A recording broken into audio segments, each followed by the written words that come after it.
Bonjour, bonsoir et bienvenue pour ce nouvel épisode de Critique. Aujourd'hui, je vais vous parler d'un film que je n'attendais pas beaucoup, mais au final, ça a été une bonne surprise. Je parle de Barbare, car vous avez bien évidemment lu le titre avant de cliquer sur la vidéo. Et donc, Barbare raconte l'histoire de Tess qui va à un entretien d'embauche, mais doit louer un Airbnb dans la banlieue de Détroit, puisque c'est à côté de son nouveau job.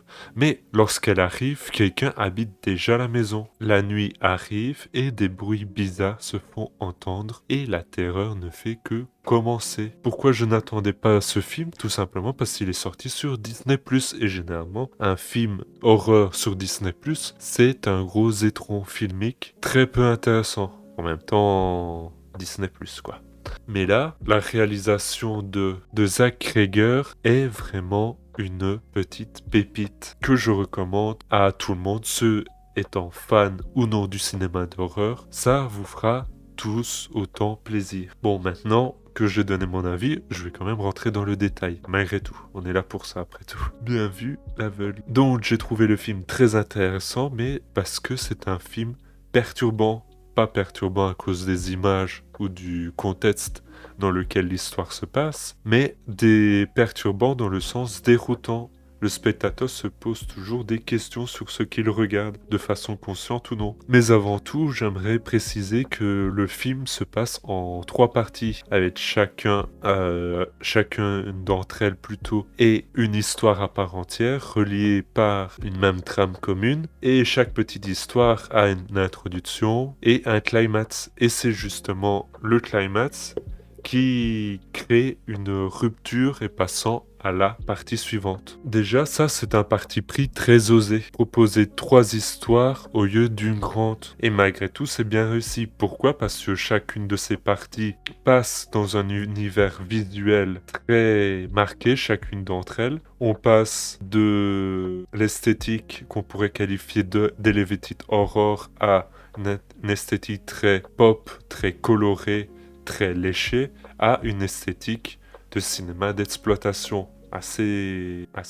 marquée 2000, je dirais. Mais pourtant, le malaise naît très souvent dans le film, non pas à cause des images, je le répète, même s'il y a quelques surprises, mais surtout à cause du fait qu'on attend qu'il se passe quelque chose. C'est évidemment pas un film contemplatif, ne me faites pas dire ce que je n'ai pas dit, mais le spectateur, à cause du fait qu'il sait que c'est un film d'horreur, attend le jumpscare, attend la porte qui claque en arrière-plan, attend une silhouette se dessiner sur une fenêtre non loin de la personne en premier plan, mais systématiquement, le film prend un contre-pied en connaissant ces archétypes de mise en scène très communs dans le cinéma horrifique, et donc utilise ça de façon méta pour désamorcer son propre discours, son propre effet, et en créer de nouvelles, tout en faisant des références au cinéma horrifique qui a peuplé l'histoire du cinéma jusqu'à maintenant. Et c'est vraiment un film fascinant. J'aimerais aussi dire que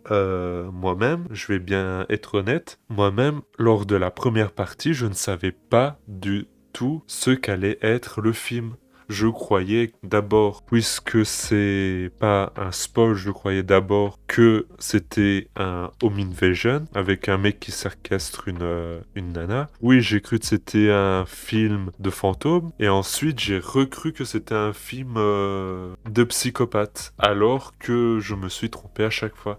Le film marche, mais pourquoi? Grâce à la mise en scène, malgré le fait que les personnages disent qu'ils sont bien intentionnés, disent qu'ils font ce qu'ils font par conviction, on a toujours peur du fait qu'ils font ça par malveillance, par intérêt, par décision de nuire à l'autre personnage. Mais pourtant, le film est toujours très intéressant. Cependant, j'ai quand même une petite bémol à faire lorsque il y a une télévision allumée dans le récit, décrivant un phénomène particulier, je vais dire ça comme ça. Le film, pour moi, devient beaucoup moins surprenant tout d'un coup et devient beaucoup plus prévisible.